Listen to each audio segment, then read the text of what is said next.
से जीव मुक्त होता है। ये काल सर्प नहीं जा सकता और ये प्रारब्ध कल्प नहीं जा सकता। लेकिन ये एक और दूसरी, जो सबका अपना प्रारब्ध है, सबका अपना काल है, तो उस काल कर्म प्रारब्ध में बंधे हुए प्राणियों को मुक्ति चाहिए, गति चाहिए, स्थिति चाहिए।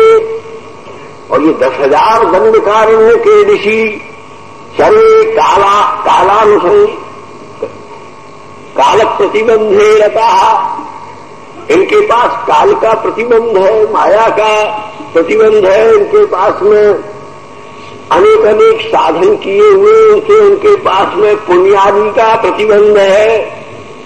और उस सब प्रतिबंध के कारण से निश्चित रूपेण रघुनाथ श्री भगवान के माधुर्य स्वरूप संसेवन का प्रबंध नहीं बनता, प्रबंध नहीं होता। प्रबंध वैसे महाकाव्य को कहते हैं। कथा की परिभाषा भी है प्रबंध, कल्पना, कथा। कथा कौन कह सकता है? जो लोग काव्यात्मक भाषा को समझते हैं वो इसका आनंद लें कि कथा कौन कह सकता है जो समय पड़ने पर एक स्वतंत्र महाकाव्य की रचना कर सकता है। एक एपिक, एक स्वतंत्र महाकाव्य रचना करने दक्षा सक्षम तथा कथने, तथा कथन में उसकी क्षमता होती है। तो महाराज उन ऋषियों ने बड़ी प्रार्थना की, बात इधर उधर हो गई, तो उनकी सुगंध गई अंचल समाधि में। अब उन्होंने आंख खोली तो आंख खोलने के समय वो सुगंध कैसे गई कि श्री रघुनाथ जी, श्री किशोरी जी और श्री लक्ष्मण जी तीनों खड़े थे। तो श्वास कहां से आई? बोले किशोरी की। तीनों है। किशोरी जी कौन है? कृपा। रघुनाथ जी कौन है? परमेष्ट। लक्ष्मण जी कौन है? परम गुरु। तो कृपा और गुरु और इष्ट तीनों वहां उपस्थित है। तो उससे तीव्र श्वास हो गई। गुरु के, लक्ष्मण जी के हृदय में सीताराम जी का चरण कमल खिला हुआ है। किशोरी जी की श्वास में रघुनाथ जी की सुगंध समाई हुई है और रघुनाथ जी की श्वासों में श्री किशोरी जी के सौरभ्य से सौरभित भक्तों के अपरिसीम भावों की सुगंध समाई हुई है। इसलिए वो तीव्र गंध जब उन ऋषियों के भीतर प्रविष्ट हुई तो बड़ा भारी विप्लव हो गया। महाराज अरण्य कांड में कहते हैं विप्लव हो गया। क्या विप्लव हो गया कि उन्होंने रघुनाथ जी की ओर से मुंह फेर लिया। उन्हें रघुनाथ जी से डर लगने लगा, रघुनाथ जी से भयभीत हो गए। रघुनाथ जी बोले मैं अकुतो भया, मेरी शरणागति से सबरे भय नष्ट होते हैं, संशय भय सब निवृत्त होते हैं, तुम मुझसे डर रहे हो? बोले डर रहे हैं महाराज, आपके लोगों ने हमको भरमा दिया कि आप निर्गुण हो, निराकार हो, अव्यय हो, अच्युत हो, अधोक्षज हो, अलक्षलिंग हो, और आपके द्वारा हमको साहित्य मिलेगी, शास्त्री मिलेगी, सामिप्य मिलेगा, सालुक्य मिलेगा, ये सब मुक्ति संवाय प्राप्त होगी, हम आपसे डरते हैं। तो बोले ये विवेक तुमको किसने दिया? मैं तो ये बात किसी को देता ही नहीं हूं, बतलाता ही नहीं हूं। बोले आज के पहले किसी के पास में आप प्रिया जी के साथ गए भी तो नहीं हो, नृसिंह रूप में गए हो, बारह रूप में गए हो, पूर्व मत्स्य रूप में गए हो, कपिल के रूप में गए हो। गंध का प्रश्न क्या है? हमारी श्वासों में प्रिया के माधुर्य में संसेवन के दिव्य ललित सौगंध का जो सगंध की जो महक हुई है उसने हमको ये विवेक दे दिया है कि हम तुम्हारा दिया नहीं लेंगे, हम तुमसे मुक्ति नहीं लेंगे। तो बोले और इससे ज्यादा तो मेरे पास कुछ है ही नहीं, मैं इससे ज्यादा क्या दूंगा? तो बोले इससे ज्यादा मेरे पास नहीं है। तो इससे ज्यादा जिसके पास है हम उसकी शरणागति लेंगे। बोले कैसे लोगे? तुमने 10-10, 20-20 हजार वर्ष तपस्या तो मेरे लिए की है। बोले तपस्या तो तुम्हारे लिए जरूर की है रघुनाथ जी, लेकिन आप इसीलिए तो सब लोगों का कहना है कि सुंदर स्त्री को बाहर ज्यादा लेकर मत घूमो।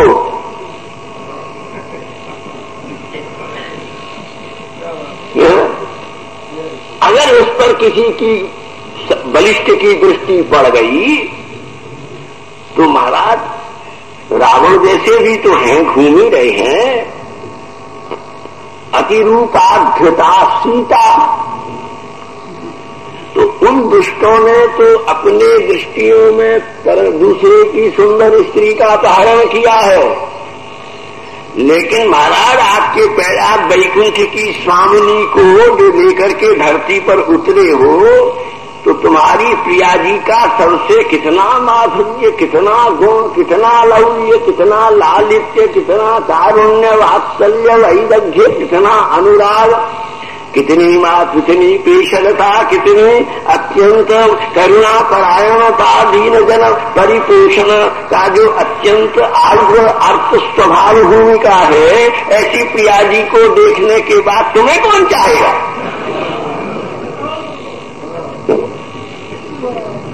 तुमने ये खतरा मान क्यों लिया? इतनी सुंदर प्रिया को लेके क्यों आ गए?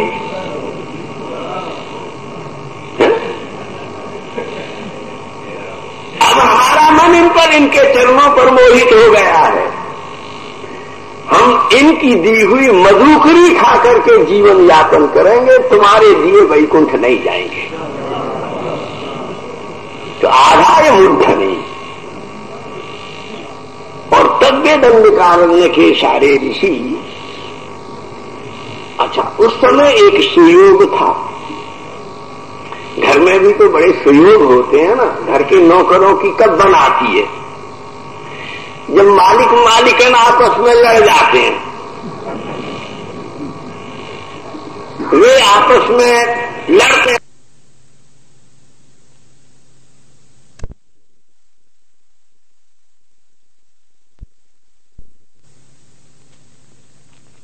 जी पास में आते हैं, लक्ष्य मेरा बताओ, बाबा देवों ने फायदा उठा लिया। बोले इस समय जब कोई स्त्री घर में नाराज होती है तो भीतर की पोल खोल देती है। बोले किसी समय किशोरी जी उस तिजोरी को खोल देंगे जिस तिजोरी को न खोलने की इनको आज्ञा है। जो इस तिजोरी की सर्वाधिक कीमती संपदा है, और वो संपदा क्या है? बोले राम को तो ये ले जाने के लिए रावण के घर में चली गई, उनके राम आए, उनके राम को भेजने के लिए महाराज ये आज्ञा करते हैं हाथी डूब गया जाए। महाराज द्रौपदी की चौसर खेलने के समय भगवान ने कहा द्रौपदी को नंगी किया जा रहा है। रुक्मिणी जी नाराज हो गई, तुम यहां बैठे हो। बोले क्या करूं, याद ही नहीं कर रही। याद के रास्ते पर ही मेरा रास्ता, मेरा रथ चलता है। कमल फेंक दिया, स्मरण करते ही भगवान द्रौपदी के चीर के रूप में प्रकट हो गए। प्रिया जी आधार मूर्छनी, ये कृपा करने का सवाल नहीं है। ये तो किशोरी जी ने ही कुछ ऐसे अपने मांग के द्वारा ऐसा हर वक्त तिलक मिजाजन इस बामा नायिका ने किलकिंचिता पुत्तमिता और कलहंतरिता होकर के,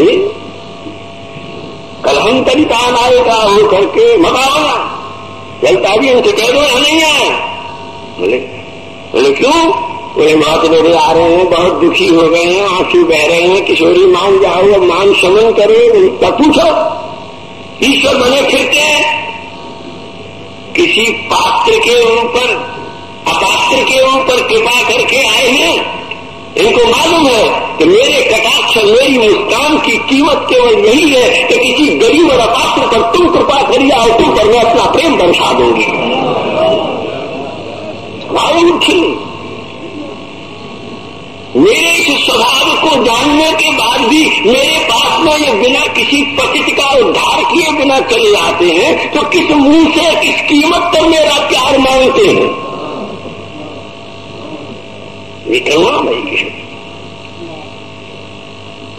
कहते हैं कि उस दंडकारण्य में रघुनाथ जी रह गए। उन सब किशोरी जी ने उन ऋषियों से कहा कि तुम लोगों ने जो मेरे ऊपर दृष्टि की है और मेरे अनुग्रह की याचना की है, तो मैं तो तुम्हें भैया छोटी मोटी खोटी बात देने के लिए तैयार नहीं हूं। मेरी दृष्टि अगर तुम समझो, मेरा हृदय यदि तुम समझो, मेरा भाव तुम समझो, तो वो एक ही है कि अभिराम ललाम रामस्य माधुर्य संसेवने पुरुषार्थ भूति पराकाष्ठा भवती। देखो सुनो, इस राम से कुछ चाहना तुम लोगों की जड़ता है, मूर्खता है। इसको चीखने दो, चिल्लाने दो, खुशामद करने दो और शिकायत करने दो कि दीयमानम न ग्रहणंती, दीयमानम न ग्रहणंती। अरे मैं तो हम तुम कुछ ले लो, कुछ ले लो, लेना मत। ये दे है तो कुछ लेना नहीं। बोले फिर क्या करें? बोले चाहना इससे कुछ मत, पर डीव करके इसे चाहे जाना। बोले वापस नहीं चाहे जाना। बोले इसको इसकी खुशामद करने से तो तुम्हें मुक्ति तक मिलेगी, और यदि तुम इसे चाह लोगे तो मैं जो इनको चाह करके जिस माधुर्य का सेवन करती हूँ, उस माधुर्य को मैं संकल्प करके तुम्हें दान कर दूंगी। यदि आधार श्री किशोरी की चरणानुकंपा रेणु को जिन भाग्यवंतों ने अपने ललाट पटल पर धारण करने का सुकृत संपादन किया है, श्री कृष्ण के प्रेम रस माधुर्य के सेवन के सौभाग्य का सूर्य उन्नोदय हुआ है। और इसके लिए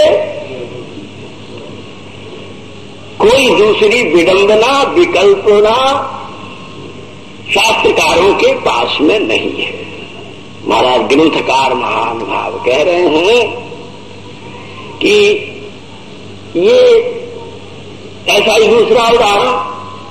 इसलिए उन ऋषियों से कहा तो तुम इसको प्यार करना चाहते हो, तुम्हें अच्छा लगा है, तुम्हें लगा तो क्या बढ़िया है, क्या अभिराम श्री राम है, क्या सुंदरता है, क्या मसरूता है, क्या मधुरता है, क्या मादक मुस्कान है, कैसे कटाक्ष है, कैसी महाराज सुंदरी किम्न सुंदरम। जब ये जटाजूट बांध करके और ये पुराना बंकर पहन करके इतने सुंदर लग रहे हैं, और हनुमान जी ने पहली मुलाकात में यही पूछा कि इस वेश में तुम इतने सुंदर लग रहे हो, तो श्रृंगार जब किया जाता होगा तो कैसे लगते होंगे। तब तुम पर जब हम सभी से बंदर मर जाते हैं तो स्त्रियां और पुरुष मर जाने तो क्या आश्चर्य हो। तुम तो जहां जाते होगे महाराज मरने वालों की लाइन लग जाती होगी। उदाहरण कैसा धोखा हमको दिया है। इसके रूप नहीं है, इसका स्वरूप नहीं है। हस्या लपाड़ी न पादा यस्य न रूप स्वरूप रंजना निर्विकार निर्विकल्प निर्गुण निर्व्यक्त परात्मन। ये कहकर के कैसा हमको वंचित किया गया है कि रूप नहीं है, रस नहीं है, गंध नहीं है। अगर इसमें नहीं है तो रूप रसगंध का अस्तित्व ही नहीं है, वो कहां से है। लेकिन है तो रूप रसगंध इसका। कोई घर में अच्छा हो, भाई भैया अच्छा हो, भाभी अच्छी हो, और छोटे भैया का ब्याह होता हो, और उसकी बहू कोई लाना है, माता पिता कमजोर है, भाई संपन्न है, तो वो जैसे भाभी अपने जेवरात और भैया अपने आभूषण जैसे उनको पहना देते हैं, तो वो पहन करके सजते तो हैं। बहू का कैसा अच्छा श्रृंगार है, हार पहना दिया, अंगूठी पहना दी, नूपुर पहना दिए, कंठी पहना दी। लेकिन उससे कोई कहे कि हमको दे दे, तो भैया कहता है भैया दे कैसे सकता हूँ, पहन में रहा हूँ, सज में रहा हूँ, लेकिन ये मेरा थोड़ा ही तो भैया का है, उसने मुझे दे दिया है पहनाने के लिए। ऐसे ही रूप रसगंध सब ठाकुर पहने हुए हैं, लेकिन इसका मालिका में हाथ ठाकुर का थोड़ा है, इसकी मालिकन तो किशोरी है। ये जितना भी ठाकुर का अखिल रसामृत सिंधु सार विग्रह अलौकिक अनिर्वचनीय जो सर्वजन वेद्य स्वाध्य जो संपूर्ण सुंदरता की जो खान है, इसकी इसके है तो है ताली, इसके 130 तो इसमें रहा है, रूप तो श्री कृष्ण में ही है, स्वरूप सुगंध तो श्री कृष्ण में ही है, कारुण्य वात्सल्य तो श्री कृष्ण में ही है। लेकिन इसकी इस सब अपने पहन के श्रृंगार तो कर सकता है, चमचमा करके तो दूसरों को कर सकता है, लेकिन देने का अधिकार इसको नहीं है, क्योंकि इसकी इस रूप के आस्वादन करने की अधिकारता, इस भंडार की ताली तो किशोरी के हाथ में है। वो किनको प्राप्त होती है? बोले आघाय मूर्धनि, जिन्होंने प्रणिपात पूर्वक श्री प्रिया जी के चरणों की कांति से समुद्यत श्री वृंदावन की रजकणिकाओं को अपनी पलक बलूनियों से उठा करके अथवा वहां के जनों के गमनागमन के संघात से उड़ी हुई रजकणिका को अपने ललाट के ऊपर धारण करने का सौभाग्य हुआ है। उस रजकणिका ने उस प्रारब्ध की रचना कर दी है, जिस प्रारब्ध से तुम लाल जी के लालित्य के स्वाधीन का सौभाग्य प्राप्त कर रहे हो।